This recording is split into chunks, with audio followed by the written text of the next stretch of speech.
આગળનો દાખલો દાખલા નંબર 5 પેજ નંબર 23 ઉપર આપેલો છે આંકડાશાસ્ત્ર ધોરણ 11 માહિતીનું નિરૂપણ.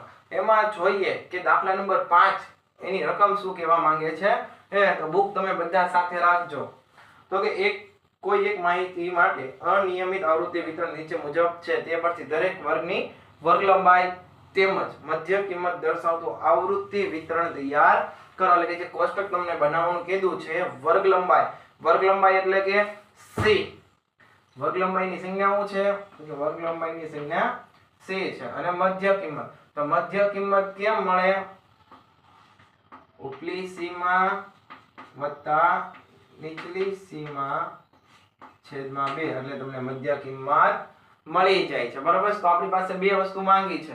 તો વર્ગ લંબાઈમાં આ સૂત્ર લાગી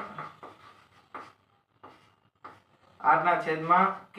ઓકે, આ લાગે નહીં. આ રીતના પણ વર્ગ લંબાઈ મળે, પણ આપણે આ લગાડવાનું નથી. કેમ? તો કે આપણી પાસે માહિતી કે વિસ્તાર સ્વરૂપે છે ને સીધા વર્ગ આપી દીધેલા છે.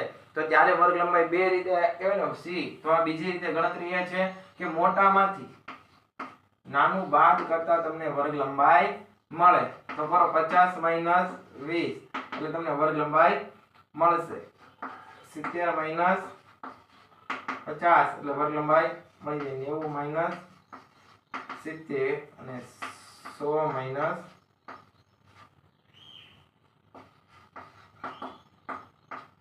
- આ રીતના વર્ગ લંબાઈ મળશે. તો 20 માંથી 0 જાય એટલે કેટલા વધશે? કે 20 વધશે. 50 માંથી 20 જાય તો 30 વધશે. આમાં કેટલા વધે? તો કે 20 વધશે. 90 માંથી 70 જાય 9 એટલે કે 8 9 એટલે કે 20 વધશે. અને અહીંયા આવશે 10. તો પણ ટેલી કરવા માટે કેલ્સી માંથી આપણે એકવાર કરી નાખો. 90 - 70 20 વધશે. 70 - 50 20 વધશે. 20 માંથી 50 માંથી 20 જાય 30. 20 માંથી 0 જાય એટલે કે 20. અને 90 એટલે કે 100 માંથી 90 જાય એટલે કે 10. હવે આપણે શું મેળવવાનું છે? મધ્ય કિંમત. તો મધ્ય કિંમત શું છે? આ બંનેનો સરવાળો ભાગ્યા 2.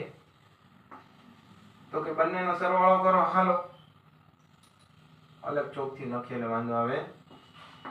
20 + 0 છેદમાં 2. પહેલા બધાનું લખી નાખીએ, પછી સરવાળા બાદબાકી કરીએ.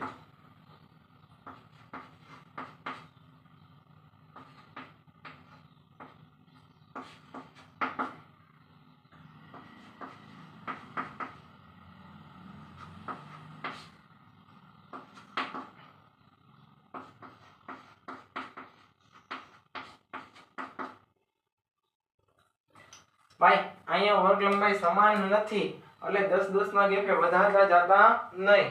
પહેલાની શું આવશે મધ્ય કિંમત? તો કે 10 આવશે. બીજાની તો કે 50 + 20 ભાગ્યા 2 એટલે 35 આવશે. પછી જો 70 + 50 ભાગ્યા 2 કરશો એટલે 60 આવશે. હવે 90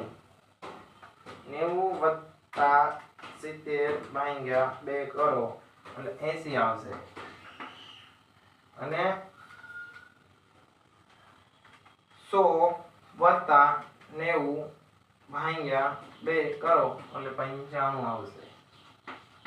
કેમ? તો કે વર્ગ લંબાઈ સમાન નથી તો મધ્ય કિંમત પણ સમાન આવે નહીં. સમાન એટલે કે 10 10 ના ગેપે વધે નહીં, 20 20 ના ગેપે વધે નહીં. કે આપણી વર્ગ લંબાઈ જ આડી ઓળી છે તો પણ આ પણ સમાન આવે ને. એટલે કે 10 10 નો વધારો કરવાનો નથી. આની આગલા દાખલામાં સરે કીધું કે 10 10 વધારતા જવાના, પણ ત્યારે અંતર સમાન હતું. જે આપણે નિવારક મેળવ્યા ને એમાં 10 10 નું અંતર હતું. એટલે હવે આમાં કઈ અંતર છે નહીં. ચાલો ફટાફટ લખી નાખો. આમાં કઈ ડાઉટ હોય તો કહેજો.